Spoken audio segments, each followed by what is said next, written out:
कहीं आपका ज्योतिष फलित झूठ तो नहीं सिद्ध हो जाता? कहीं आपका जो है अंतर्दृष्टि होते होते बहुत थोड़ा सा दिखा और लुप्त हो गया, आपका दृश्य लुप्त हो गया, आपके मंत्र की शक्ति लुप्त हो गई, आपकी कुंडली शक्ति शरीर में तो कार्य कर रही है लेकिन सूक्ष्म शरीर में कार्य नहीं कर रही। इन सब की जन्म कुंडली में एक ही ग्रह तो नहीं रोक रहा आपकी अंतर्दृष्टि और सूक्ष्म शरीर में कुंडली शक्ति के जागरण को और आपके सपनों को साकार होने से। तो इसका संबंधित ग्रह है नेपच्यून। मेरा विषय आज सत्संग का नेपच्यून ग्रह के विषय में बताता हूँ। मन अंतर्दृष्टि की शक्ति का ग्रह है नेपच्यून।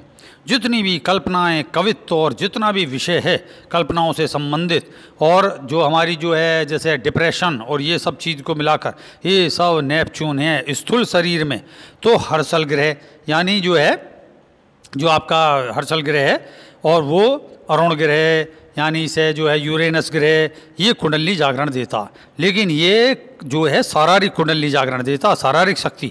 और जो अंतर जगत की शक्ति हैं, सूक्ष्म जगत की शक्ति हैं, उसको नेपच्यून देता है। नेपच्यून जो है हर्षल से भी ज़्यादा ताकतवर है।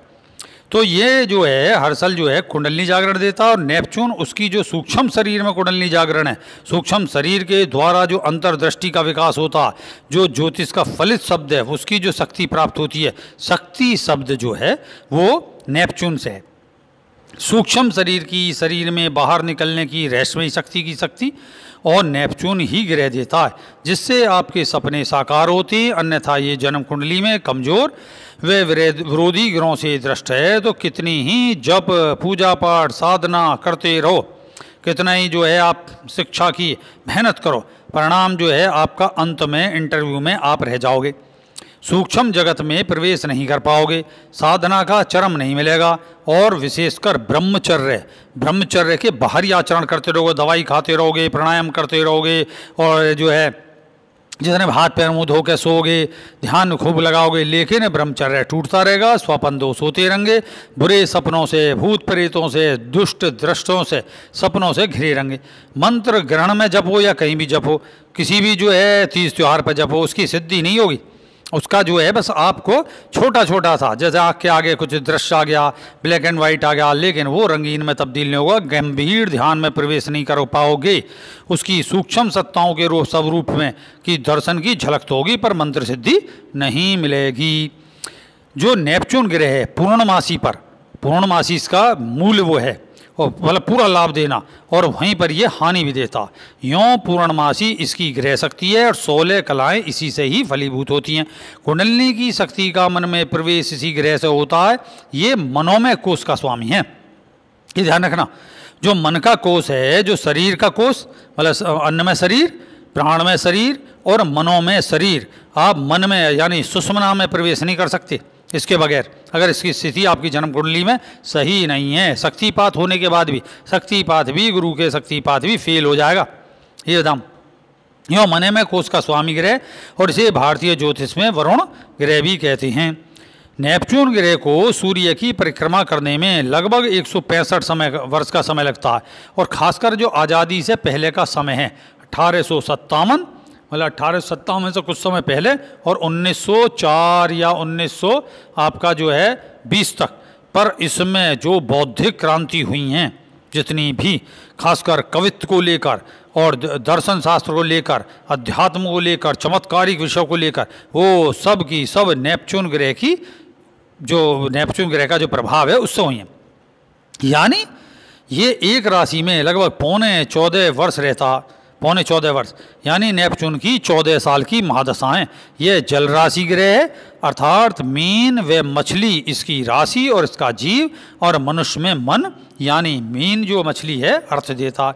यानी मीन राशि जो गुरु बृहस्पति की पॉजिटिव शक्ति है, एक तो है गुरु की जो वो है नकारात्मक शक्ति जो आपको जो है जो शुरू में होगी जैसे मेष वृष मिथुन कर्क और इस यहाँ जो प्राप्त होगी यहाँ पे जो मिलती है, इसमें जो यहाँ इस अंश पे जो मिलती है। लेकिन जो मीन राशि में जैसे मैं कहने का मतलब यहाँ भी मिलती है और धनु राशि में जो नकारात्मक शक्ति, वैसे नकारात्मक शक्ति नहीं मतलब पुरुषत्व की जो शक्ति प्राप्त होती है वो इसका विषय नहीं है, उसकी अपेक्षा पॉजिटिव जो है वो मीन राशि में इसकी शक्ति है। तो इसका स्वामी है नेपच्यून। यूँ पंच तत्वों की जो पॉजिटिव शक्तियों पर इसका फल देने का अधिकार है, जैसे शिक्षा, पॉजिटिव शिक्षा, पॉजिटिव नौकरी, प्रेम और विवाह, उत्तम संतान, गुरु दीक्षा, गुरु मंत्र और उसकी सिद्धि, और संन्यास लेने के उपरांत मोक्ष देने की सकारात्मक शक्ति नेपच्यून की शुद्ध अवस्था में मिलती है। समस्त आध्यात्मिक शक्ति की सकारात्मक शक्ति की प्राप्ति और असकारात्मक सिद्धि की प्राप्ति इसी नेपच्यून के अधीन है। ये जरा सा गड़बड़ाया, आप डिप्रेशन, बुरे सपने और मानसिक रोगों से कल्पना ठप, कवित्व को नहीं समझोगे, कमेंट को नहीं समझोगे, परस्पर ग्रस्त में विवाद हो जाएंगे जब कमेंट नहीं समझ पाएंगे, पति किस भाव में कह रहा है या पत्नी किस भाव में कह रही है, रोमांटिक आप रहोगे ही नहीं। ये ध्यान रखो, जितना रोमांस है, जितना रोमांटिक तत्व है, वो सारा का सारा वो इसी के अधीन है। पर इसका मतलब यह नहीं है कि मीन जो है कि मीन राशि का स्वामी बृहस्पति नहीं है। जैसे मेष और वृश्चिक का स्वामी ग्रह मंगल है और उधर केतु को भी वृश्चिक में स्वगृही मानी जाता, तो ऐसे ही ठीक नेपच्यून ग्रह ठीक चंद्रमा ग्रह के समान फल देता है। जैसे जल में रंग डालने से जल का रंग बदल जाता, स्फटिक की भांति है, इसे स्फटिक मानो एक प्रकार, ये स्फटिक है, जैसा इसके आचरण होगा ग्रह का इसके साथ वैसा ही ये बन जाता है या उसे अपने जैसा बना लेता है, उसमें घुल मिल जाता है और अपने स्वरूप जैसा बना लेता है। वैसे ही नेपच्यून से जो ग्रह युक्ति बनाता है वैसे ही उसका फल ये प्रदान करता है और बढ़ाकर करता है या फिर घटाकर करेगा।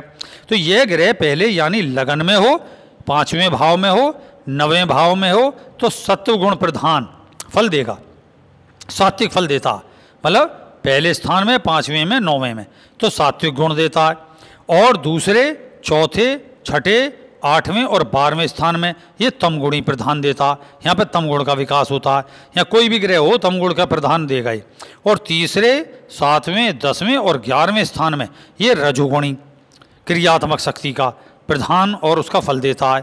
यों जो है नेपच्यून ग्रह को तीसरी, चौथी, 7वीं, 11वीं और 12वीं राशि यानी मिथुन और कर्क और तुला और कुंभ व मीन राशि विशेषकर प्रिय हैं, और इनको जो है नेपच्यून को इनका शुभ लाभों को देने की शक्ति प्राप्त है। शेष राशियां इसे अप्रिय हैं, यानी मेष, वृष, सिंह, कन्या, वृश्चिक, धनु और मकर, इन राशियों में लगभग ये मतलब वैसे ही ना हो, कोई वैसी चीज़ का हो लेगा तो अशुभ फल ही देता। तो नेपच्यून ग्रह पहले में, तीसरे में, 5वें में और 9वें और 11वें भाव में कर्क का, वृश्चिक का और मीन राशि में स्थित हो अथवा मिथुन या तुला राशि में स्थित हो तो अपना संपूर्ण उच्च फल राजयोग जो है, जितना भी राजयोग की उच्चतम सफलता है वो मिलनी निश्चित है। तो जन्म कुंडली में 12 भावों में नेपच्यून का अच्छा या बुरा फल क्या है वो मैं यहाँ संक्षिप्त में बताता हूँ। देखो बहुत बड़ा शास्त्र है, फिर भी जो मेरे अनुभव में आई हैं, बहुत पहले की बात है ये सब। यदि आपकी कुंडली में लगन में नेपच्यून हो तो आप जो है जल के पास रहने वाले, समुद्र के पास रहने वाले, समुद्र के कार्य करने वाले और सामुद्रिक विचार, कवित्व और जितना भी गौरवपूर्ण साहित्य और गौरवपूर्ण चिंतन है वो आपके अंदर होगा। और खासकर अगर ये नीच का है वहाँ पर तो निद्रा रोगी हो जाओगे, आलसी बना देगा, तुम्हें गहरा आलसी सुस्त से पड़े रहोगे, आपका मानसिक शक्ति, कल्पना शक्ति ठप रहेगी, आप कमेंट नहीं समझ पाओगे, चेहरे पर निस्तेज रहेगा, कितना ही चमका लो आँखें बुझी हुई सी रंगी आपकी। शुभ ग्रह से युक्त हो तो चंद्रमा यहाँ पर, मतलब चंद्रमा से शुभ ग्रह और शुक्र से और बुध से और विशेषकर गुरु से, तो अद्भुत विचारों की निरंतर प्रेरणा आने से आपको हर क्षेत्र में सर्वोच्चतम जितने भी लाभ योग हैं, राजयोग हैं, वो आपको प्राप्त कराएगा। द्वितीय भाव जो है वो है मस्तिष्क का। मस्तिष्क मतलब जो है सीधी और उल्टी दृष्टि खासकर, और ये इंट्यूशन का भाव होता है, यहाँ पे अंत प्रेरणा है। जो पारिवारिक संपत्ति है उसमें हानि और कम मिलता है अगर यहाँ मतलब बुरे ग्रहों से प्रभावित है, और परिवार से तो ज़्यादातर हानि देता, भाई बंधुत्व तो हानि देगा, और इंट्यूशन जो है वो गड़बड़ाएगी आपकी। और अगर यहाँ पे ये जो मैंने बताई बुध, चंद्र, शुक्र और गुरु से दृष्टि, तो भाई ये यहाँ पर जो है एकदम आपकी अंतर्दृष्टि का बहुत तीव्र विकास कर देगा, चमक के साथ आपके अंदर भविष्य फल दिखाई देगा। और तीसरे भाव जो पराक्रम का है, भाई का भाव है, उसकी जन्म कुंडली में बैठे पहले ही घर में कि मतलब पहले घर से संपर्क कर रहा हो, दूसरे तीसरे से मतलब तीसरे से कर रहा हो, 5वें से कर रहा हो, 9वें से यहाँ से कर रहा हो और 11वें भाव के स्वामी ग्रह से कर रहा हो, तो योग करे तो आपको सदा अपने जहाँ भी रह रहे होगे उस भूमि से लाभ मिलेगा। वहाँ पर रहकर आपकी उन्नति होगी, कहीं भी हो, पैतृक घर में रहो या कहीं नवीन बनाओ, कुछ भी हो। और मानसिक जितना भी उत्कर्ष है, कवित्व है, सब चीज़ आपके पराक्रमशील प्राप्त होगी। मतलब कविता करोगे, शायरी करोगे तो उसकी जो है रिजल्ट मिलेंगे। चौथे भाव में माता को, सास को और किसी भी मतलब माता को और सास को किसी भी असाध बीमारी से बढ़कर कष्ट मिलता है। आपके जन्म के उपरांत उनके ऑपरेशन हो जाएंगे और कष्ट मिलता रहेगा। यहाँ ये किसी पाप ग्रह यानी मंगल और शनि और राहु और सूर्य से दृष्ट हो तो जरा सी बात पर आपके खिलाफ रिपोर्ट होकर हवालात से या जरा से भी एक्सीडेंट हो जाया करेगा, कारावास मिलेगा। आप स्कूटर बजा रहे हो, जरा देर में भिड़ जाया करोगे आप। और कृषि करने पर, अगर कृषि कर रहे हो या भूमि से संबंधित कर रहे हो, खदानों से काम कर रहे हो या फसल का कोई काम कर रहे हो, उससे या मतलब उसको स्टोर करके जो है धन कमाने का विचार चल रहा है, फसल की भिन्न भिन्न फसलों को जो इकट्ठा करके धन कमा, तो उससे आपको हानि होगी या प्राकृतिक आपदा आदि से आपको हानि होगी। पूजा घर जो है आपका गलत दिशा में बना हुआ होगा तो उससे नुकसान होगा, आपकी पूजा फल नहीं मिलेगा। अग्नि कांड मतलब अग्नि से तो नहीं, लेकिन जल की, जैसे जल में रपट जाओगे, रपट के गिर पड़ोगे, जैसे आप नहाने गए रपट के गिर पड़े, इस तरीके का योग आपके जीवन में बनेगा। और जो है मैंने बताई यहाँ पे पंचम भाव में जो है, जो पंचमेश और बृहस्पति से युक्त होगा तो पुत्र और संतति का सुंदर योग प्राप्त होगा। पंचमेश और तथा शुक्र से युक्त होगा तो कन्या संतति, और केवल शुक्र से युक्त होए तो अशुभ योग बनाकर यहाँ पर विपरीत लिंगियों से व्यभिचार वृत्ति वाला होता है। इसके लिटरेचर को कोई चुरा लेता है या कॉपी कर लेता है। और खासकर जो मंत्र मिलता है, जैसे गुरु मंत्र मिला या गुरुजी मिले या कोई भी चीज़ है, उनसे गुरु तो हमेशा शुभ होती हैं, तो वहाँ से ये व्यक्ति लाभ नहीं ले पाता, उस शक्ति का विशेष लाभ नहीं पाता, शक्तिपात का विशेष फल इसके अंदर प्रकट नहीं हो पाता। बस जब करता रहेगा विभिन्न प्रकार के सारे मंत्र फेल हो जाएंगे, पढ़ेगा बस, विचार रहेंगे, उकता जाएगा, नए नए मंत्रों का प्रयोग करेगा, नए मंत्र थोड़े दिन चलेंगे फिर फेल हो जाएंगे, शिक्षाओं में परिवर्तन आता रहेगा और साइंस की जगह आर्ट साइड में सब्जेक्ट में आ जाएगा, कॉमर्स में आ जाएगा और फलित बहुत कम मिलता है इसे। यहाँ पर चंद्र से युक्त हो तो प्रेम में सफलता मिलेगी पंचम भाव में, और प्रेम से ही विवाह होता है, उच्चतर विद्या मिलती है, मंत्र में विशेष लाभ मिलता है, सभी प्रकारों की मंत्र की सिद्धि होती है, विशेषकर प्रेम जगत में डिवाइन लव प्राप्त होता है। छठे भाव में नंसाल का भाव खासकर उसमें चंद्रमा से युक्त और दृष्ट हो तो मूत्राशय रोग, अतिसार, संग्रहणी, नंसाल की ओर का पितृदोष से किसी भी कार्य के अंत में, और खासकर पार्टनरशिप में, जो इनसे नंसाल और साइड से पार्टनरशिप है, मौसा से, मौसी के लड़कों से या मतलब मामा के लड़कों से या जो नंसाल के पक्षों के लोगों से, इनसे और इनसे पार्टनरशिप करने में उसे हमेशा लाभ होती है, ये हमेशा लूटते रहते हैं, या वहाँ के किसी भी धन और प्रॉपर्टी से आपको कोई लाभ नहीं मिलेगा। सातवें भाव में जो कि हर प्रकार के पार्टनरशिप का भाव है, उसमें नेपच्यून जो है सुंदर रूप और अच्छे स्वभाव की स्त्री और पुरुष या प्रेम संबंधों का लाभ देता है, पार्टनरशिप से लाभ देता है। और सप्तम में यदि ये स्त्री ग्रह यानी शुक्र ग्रह, चंद्र ग्रह से युक्त हो तो पुरुष को स्त्री से और स्त्री को पुरुष से लाभ मिलता है। और सप्तम भाव में ये पाप ग्रह सूर्य, मंगल, शनि, राहु से पीड़ित हो तो स्त्री को पुरुष और पुरुष को स्त्री से कष्ट मिलता है और उसकी जो है संज्ञा को कोई और ही भोगता है। खासकर देखने में प्रेम दिखाई देगा और उसके गिफ्टों को कोई और ही लिफ्ट लेगा, ये चीज़ होती है। तो स्त्री को पुरुष से और ये सब कष्ट और धोखे मिलते हैं। नेपच्यून ग्रह अधिकतर शनि, मंगल और राहु से युक्त और दृष्ट हो तो अत्यंत अशुभ फल ही देता है, ये ध्यान रखो विशेषकर। क्योंकि और खासकर अष्टम भाव में शुभ ग्रह गुरु, शुक्र, चंद्र, बुध से युक्त हो तो अकस्मात लाभ, पाप ग्रहों से शनि, मंगल, सूर्य, राहु से ग्रस्त हो या केतु से ग्रस्त हो तो उसमें एक बार को मतलब थोड़ा सा वैसा हो जाए केतु से, लेकिन फिर भी इनसे ग्रस्त हो तो दुष्ट हो जाएगी, उसकी वृत्ति दुष्ट हो जाएगी, दुष्टों से। और खासकर गुप्तांग या शरीर के अंदरूनी भाग में विषैले तत्वों के विकार बढ़ने से अचानक विस्फोट होकर, जैसा अपेंडिक्स फट गया, जो है जलोदर हो गया, अंडकोश में मात्रा बढ़ गई और अपने अंदर जो है जल की मात्रा बढ़ गई, इससे मृत्यु तुल्य पीड़ा पाती है। और ऑपरेशन के टाइम पे भी जल की या किसी भी, जैसे ग्लूकोज चढ़ा तो ग्लूकोज जो गलत चढ़ गया, नस से निकल गया, सारे में फैल गया तो कष्ट देगा। दवाई जो है एक्सपायर डेट की दवाई से हो गया, लेकिन जल तत्व का विशेष प्रभाव पड़ता। तो सरकारी विभाग हो या सरकारी राज दरबार से हानि और अपमान ही मिलता है, खोया हुआ धन नहीं मिलता, इसे खोया हुआ प्रेम नहीं मिलता।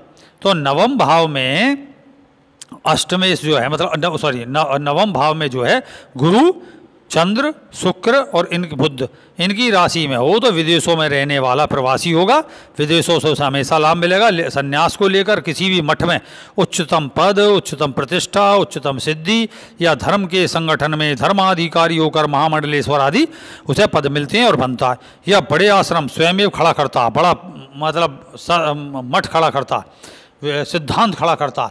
खासकर उसका सिद्धांत उसकी कल्पनाओं और इंट्यूशन पर होता है, प्रैक्टिकल कम होते हैं उसके में, ये ध्यान रखें। उसकी थ्योरी होती है, मतलब प्रैक्टिकल उसमें कम मात्रा मिलेगी, थ्योरी बहुत मिलेगी उसमें।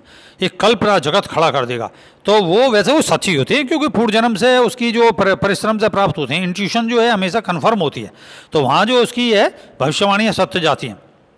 ये खास विषय। तो दसम भाव में पिता से, ससुर से संपत्ति और सम्मान कम पाता है, उनको कष्ट देता है। राज्य अधिकारी अपने से जो बड़े बॉस हैं उनसे, अधिकारियों से विवाद हो जाएगा, जरा जरी बात वो देख के चढ़ जाएंगे या आप अनावश्यक चढ़ जाओगे, ऐसी हरकत करोगे आदि के कारण प्रमोशन नहीं पाता है। और पिता को इस जातक के जन्म और मध्य आयु पर, जन्म पर मध्य आयु पर उसके बिजनेस में, उसके कार्यों में, उसकी जो किसी भी प्रकार का कार्य हो उसमें अपमान, कष्ट और मुकदमे मिलते हैं। और स्वयं को भी व्यापार करने से हानि मिलती है। ये खास बात है, अगर स्वयं व्यापार करेगा, नौकरी करनी चाहिए बस उसे, व्यापार करते ही धन लगाएगा, पार्टनरशिप में लगाएगा तो नुकसान हो जाएगा। नेपच्यून 11वें भाव में हो तो सदा, ये ध्यान रखो, मित्र जो है या मित्रता संबंध बनाने से लाभ, 11वें भाव में लाभ, और दामाद और जमाता और बंधु और बांधवों से लाभ, और उनको ये लाभ देता, उनको भी सही प्रतिशत लाभ देगा अपने कार्य में, और उसके लाभ का सही प्रतिशत जो है उन्हें देता रहेगा और उससे वो प्रसन्न रहेंगे। नौकर हमेशा प्रसन्न रहते हैं इससे, और हमेशा आय का कोई ना कोई साधन इसके लिए खुला रहता, खासकर जलों से प्राप्त होने से, जल से, विदेश से, और जो जैसे ये पानी का कार्य करना और जो दवाइयों का कार्य करना और जितना भी इस तरीके का लिक्विड कार्य है वो सब मिलता है इससे। स्त्रियों को रखकर कार्य चलाना इस तरीके से, या स्त्री पुरुषों को रखकर कार्य चलाएं, मतलब ये है चांदी का काम और इस तरीके के जितने भी काम है, मोतियों का काम, ये सब इससे लाभ मिलता है जो है। और 12वें भाव में चंद्रमा से युक्त हो तो जहाज में नौकरी का योग मिलता है उसे, जहाज से जितनी भी प्रकार की नौकरियां, और मंगल से युक्त हो तो अस्पताल संबंधित नौकरी मिलती हैं, और शनि से युक्त हो तो जितना भी गुप्त विभाग है, गुप्तचर विभाग है, और मतलब जैसे नोबेल हुए या सब चित्र, नोबेल लिखना, ये सब इसी के विषय में आता है, नेपच्यून का विषय है नोबेल लिखना, और नौकरी मिलती है। नेपच्यून ग्रह मनुष्य की जन्म कुंडली में हर्षल यानी यूरेनस और प्रजापति ग्रह अरुण से अधिक सामर्थ्यशाली, और वैसे भी उससे बड़ा है ग्रह, और विशेष उच्चता व निम्नता के लाभ और हानि देता है। नेपच्यून ग्रह के जो सर्वश्रेष्ठ लाभ देने के मैं सरल और सर्वोत्तम उपाय अब आपको यहाँ बताता हूँ। तो इसका रतन है वैसे जो सफ़ेद रंग का स्फटिक जो है वो इसका ही मुख्य मतलब रतन है। धरती में पृथ्वी में तत्व है वो स्फटिक है इसका, और उससे बने सभी पूजा के देवी, सभी पूजा के देवता पूजा घर में रखें, और 7.25 रत्ती का मून स्टोन या सफ़ेद जो स्फटिक चांदी या प्लेटिनियम की अंगूठी में सोमवार या बुधवार और खासकर शुक्रवार को पहने, अन्यथा पूर्णमासी को पहने तो सर्वोत्तम लाभ मिलेगा। और देवी जो है इसकी इष्ट जो हैं वो है पूर्णमासी, खासकर पूर्णिमा देवी, सत्यनारायण और पूर्णिमा की कथा, और पूर्णिमा देवी इसकी आराध्य देवी हैं। उनकी जो श्रीवक पीठ है और अधिक उस पर जो है जाकर जल सिंदूर से पूजा करो, स्फटिक की माला उन्हें चढ़ाओ, सफ़ेद फूलों से पूजा करो, और सफ़ेद वस्त्र आपको हमेशा शुभ रंगे, सफ़ेद रंग की साड़ी या गाड़ी, वाहन, बाइक, मकान आदि जो है आपको विशेष लाभ देंगे। उत्तर और पश्चिम दिशा में सराहना करके सोएं, और पूजा घर में इन्हीं दिशा में, पूजा घर को भी इन्हीं दिशा में बनाएं, उत्तर और पश्चिम में विशेषकर। यात्रा भी इन्हीं दिशा में शुभ और लाभकारी रहेगी। सोमवार, बुधवार, गुरुवार, शुक्रवार विशेष शुभ दिन रहते हैं, पर इन दिनों का परीक्षण करें, इनमें आपको मिल जाएगा जब आप परीक्षण करेंगे कि मुझे कौन सा जो है शुभ दिन अच्छा रहता है, तो परीक्षण करोगे और उन्हीं में कार्य करें। अब एक एक करके मैं और भी उपाय बताता हूँ। तो नंबर 1 उपाय है, स्त्री हो या पुरुष वो तुरंत गुरुवार को प्रातः को तर्जनी में, बुधवार को मतलब बुधवार के दिन या गुरुवार के दिन, कनिष्ठ मतलब गुरुवार के दिन तो प्रातः और बुधवार के दिन प्रातः, कनिष्ठा उंगली में मछली की जो अंगूठी है, मत्स्य अवतार इनके देवता हैं, ये ध्यान रखो, देवता भी हैं इनके, और मछली की अंगूठी पंचामृत में स्नान कर प्रातः सीधे हाथ में पहनने, स्त्री हो या पुरुष सीधे हाथ में पहने। नंबर 2 उपाय, अपने दैनिक ध्यान साधना करते में अपने 3 ओर पूरब, पश्चिम और उत्तर की दिशा में स्वच्छ जल भरे 3 स्टील के लोटे रखकर अपना जप और ध्यान करें। जैसे बैठो तुम पूजा करने, तो अपने जो है पूरब की दिशा में, पश्चिम की दिशा में और उत्तर की दिशा में त्रिकोण बना लें। तो त्रिकोण के जो मतलब बैठ के और जल भरे 3 स्टूलों को मतलब स्टील के लोटे रखकर पूरा जल भरा रहे उसमें स्वच्छ, और जब ध्यान करें। पूजा करने के बाद उनमें से पूरब का जो लोटा है आपके, उसे सूर्य यानी त्रिदेवों और पंचदेवों को अर्पित करें, सूर्य को जल देते में। और उत्तर का जो लोटा है आपके, उत्तर के में रखा हुआ लोटा तुलसा जी में यानी त्रिदेवियों को और 64 योगिनियों को दें, 52 भैरव 64 योगिनी। और पश्चिम के लोटे को अपने नंसाल के पितरों के नाम से अर्पित करें, जो आपके अपने पितर हैं और नंसाल के पितर हैं उनके नाम से अर्पित करें। और जो फिर तीसरा उपाय है, इससे आपको मतलब लाभ मिलेगा। और तीसरा जो है, सोते समय जब आपको भयंकर सपने आए, मंद बुद्धि हो जाए, पढ़ने में मन ना लगे, ये सब, तो सोते समय अपने बिस्तरे के नीचे कांसे की प्लेट हो, इसमें सादा जल में गंगा जल मिलाकर अपने सिराने को रखें और प्रातः उसे अपने किसी भी फूल वाले पौधे में डाल दिया करें। स्वप्न बदल जाएंगे, शुभ सपने आएंगे, डरावना सपना सब खत्म हो जाएगा, आनंद आएगा। चौथा जो है, जो पढ़ने वाले हैं, किसी भी सरकारी नौकरी के लिए या किसी भी इंटरव्यू में विफलता पाकर इंटरव्यू की तैयारी कर रहे हैं या तैयारी करते रहते हैं, तो वो विद्यार्थी अपने पढ़ने की मेज पर अपने जैसे बैठ गए तो अपने सामने सीधे हाथ की ओर सामने को एक कांच के गिलास में, अगर स्फटिक का गिलास हो तो बहुत बढ़िया, लेकिन कांच के गिलास में ऊपर तक सादा जल भरकर उसमें जल भी जो है मतलब कांच का ही ढक्कन हो और उसे ढककर रखें। और जब तक आप पढ़ा जाए आप पढ़ें, और सोने के समय जब आप जले तो उसे जो है फूल है तुलसा जी को छोड़ दें, बस तुलसा जी को छोड़कर किसी भी फूल वाले पौधे में, चाहे फूल है उस पर या नहीं है, तो उसमें अर्पित कर दें कि मुझ में शांति आए, मेरी शिक्षा सफल हो। रात्रि का टाइम हो या दिन का टाइम, इससे कोई फर्क नहीं पड़ता, मतलब जब भी किसी भी समय पढ़ें तभी ऐसा करें।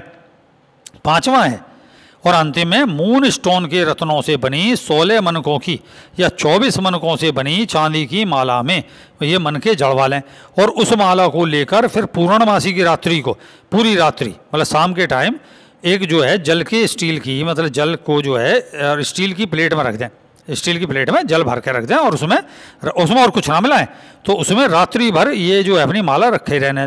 प्रातः उठकर जो है मतलब अंधेरी भोर उठकर जल स्नान आदि करके पूजा करके तब उस प्लेट से निकालकर, इसमें पंचामृत से स्नान कराने की जरूरत नहीं है, और अपने केवल गुरु मंत्र का जप करके इसी माला पर जप करें 108 बार और उसे गले में पहन लें, या इसी से आगे जप करते रहे।